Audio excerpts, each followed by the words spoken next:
RTS Info, Didier Duployer. Guy Parmelin présidera la Confédération l'an prochain. L'Assemblée fédérale a élu l'UDC vaudois par 188 voix sur 202 bulletins valables.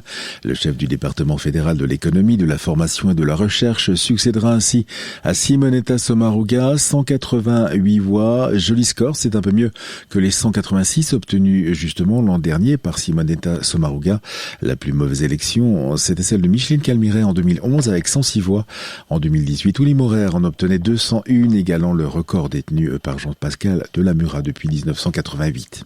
Auparavant, cette Assemblée fédérale avait rendu hommage aux personnes décédées victimes du Covid-19. Les députés se sont levés durant une minute. La Suisse qui déplore plus de 5200 décès dus à ce coronavirus depuis le début de cette pandémie.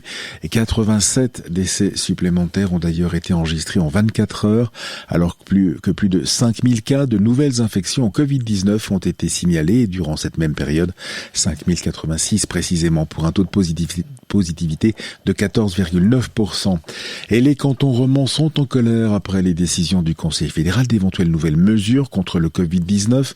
Un gouvernement qui envisage de fermer restaurants, magasins, lieux culturels, cinéma notamment à 19h et de limiter les réunions privées à 5 personnes dans tout le pays.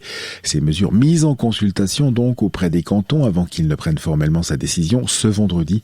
Ce matin, c'est le gouvernement jurassien qui n'a pas caché son irritation alors que l'ensemble des gouvernements cantonaux romans préparent une réponse commune.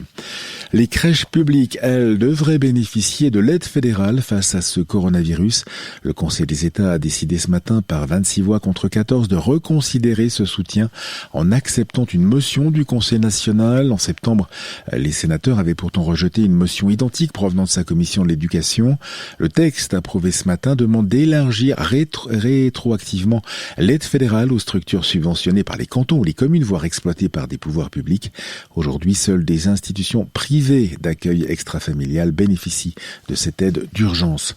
Une pandémie qui a mis à nu toutes les fissures et fragilités de nos sociétés, a souligné ce matin à Genève la haute commissaire des Nations Unies aux droits de l'homme, Michelle Bachelet, dans un réquisitoire contre la gestion de cette crise. Une crise qui, selon elle, a montré la faiblesse des systèmes qui n'ont pas réussi à mettre l'accent sur le respect des droits de l'homme.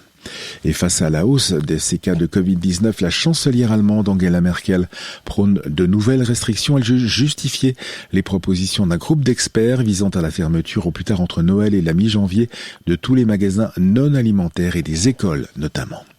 Enfin, la vignette autoroutière ne sera plus vendue à l'étranger. Le national s'est rallié ce matin au Conseil des États.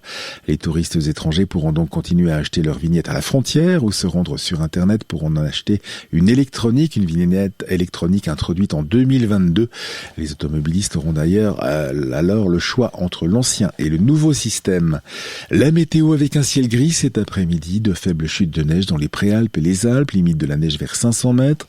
De brèves éclaircies aussi tout de même sur le plateau, voire en vallée centrale. Demain, il y aura du stratus sur le plateau jusque vers 1000 mètres au-dessus et ailleurs du soleil.